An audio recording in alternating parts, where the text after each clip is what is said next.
আলহামদুলিল্লাহ।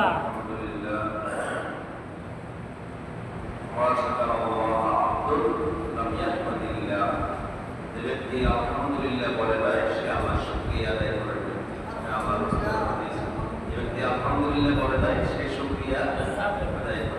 শুকরিয়া আদায়ের জন্য আলহামদুলিল্লাহ বলতে হবে। কি বলতে হবে? আলহামদুলিল্লাহ।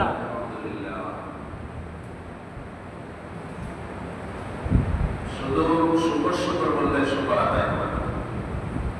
তো এটা অনেক বড় কথা, অনেক গুরুত্বপূর্ণ যে আমাদের জবান দিয়ে আলহামদুলিল্লাহ এই কর্মটি বের করতে পারা, এই শব্দটি বের করতে পারা, এটা অনেক বড় কথা।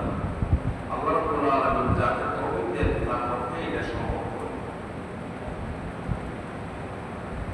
ফকি আবুল লাইস সামারকান্দি রাহিমাহুল্লাহ তিনি তার তৌহিদুল আখির কিতাবে বলেছেন যে 7টি কর্ম আছে যেমন যেগুলো যে 7টি কর্ম যে সমস্ত বান্দা সংরক্ষণ করবে তারা আল্লাহর কাছেও সম্মানিত হবে, তারা সমগ্র সৃষ্টিগুলোর কাছেও সম্মানিত হবে। এটা হলো যে কোনো কাজের শুরুতে বিসমিল্লাহ বলা। যে কোনো কাজের শুরুতে কি বলা? বিসমিল্লাহ। আমরা অনেক সময় স্টার্ট দিতে বলি, স্টার্টটা বিসমিল্লাহ দেন। তাই কাজটা শুরু করা কি দিয়ে শুরু করা? বিসমিল্লাহ। আমরা স্টার্ট না দিয়ে স্টার্ট শব্দ না বলে কি বলবো? বিসমিল্লাহ বলো। বিসমিল্লাহ দিয়ে শুরু করবো, এটাই বলবো সবসময়। এবং আমরা যে কোনো কাজ করার সাথে সাথে আল্লাহর সাথে শুকরিয়া আদায় করে, আল্লাহর কাছে শুকরিয়া আদায় করে আলহামদুলিল্লাহ বলো। কি বলবো?